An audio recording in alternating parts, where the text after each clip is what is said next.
kayak gitu.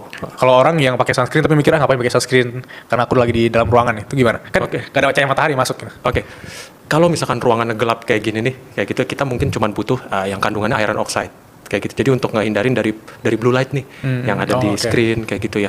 Tapi kalau misalkan tetap ada cahaya masuk itu wajib sih pakai sunscreen gitu. Dan dosisnya harus tepat. Iya. Itu dua jari sorry. Dua ruas kayak gitu. jari. Kalau orang jerawatan kayak aku nih, tiba-tiba aku breakout nih.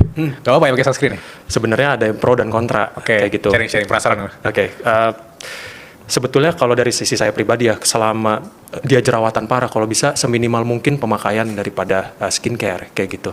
Fokus pada pengobatan jerawatnya gitu. Tapi kalau misalkan dia aktivitasnya di luar terus kayak gitu ya, mau nggak mau tetap harus pakai sunscreen gitu. Itu kenapa? Kenapa harus pakai sunscreen? Padahal kan aku lagi jerawatan parah nih, karena aku lagi fokus bersihin jerawat.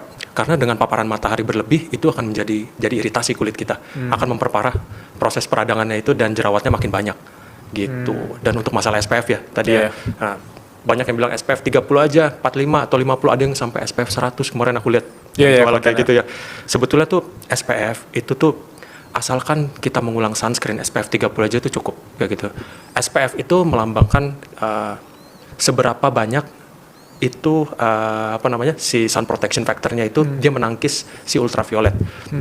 Si SPF 30 dia itu yang dari 100% cahaya ultraviolet yang masuk, gelombang ultraviolet yang masuk, itu dia menangkis sekitar 97% kayak gitu. Naik lagi SPF 45 ya. 45 itu 98 sampai SPF 50 99. Jadi sedikit persentasenya. Yang ditangkal dan yang masuk tuh cuman perbedaannya 1 sampai 2% aja.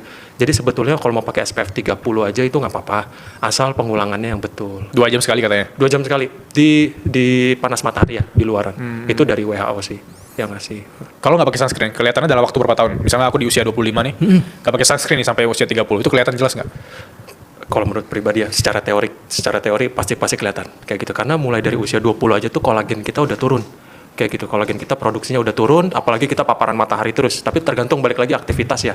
Aktivitasnya itu banyakan di luar atau di dalam ruangan. Kalau yang di luar ruangan itu pasti akan terlihat. Contohnya kalau di kita kan kulitnya memang tipe kulitnya tuh agak gelap ya di Indonesia ya. Kayak gitu. Memang dibandingkan sama yang bule kayak gitu, yang kulitnya yang putih kayak gitu, itu akan proteksinya terhadap proteksi alaminya tuh lebih banyak gitu. Pigmennya tuh lebih aktif dibandingin yang kulit putih. Kayak gitu. Jadi memang kalau mau dibandingin dua ini ya, memang kalau yang orang Indonesia agak kurang kelihatan kalau misalkan untuk kerutannya kayak gitu ke depannya kalau paparan terus gitu. Tapi pasti akan ada kelihatan. Kalau tipe kulit Indonesia biasanya itu flek, muncul kayak hitam-hitam, belang-belang.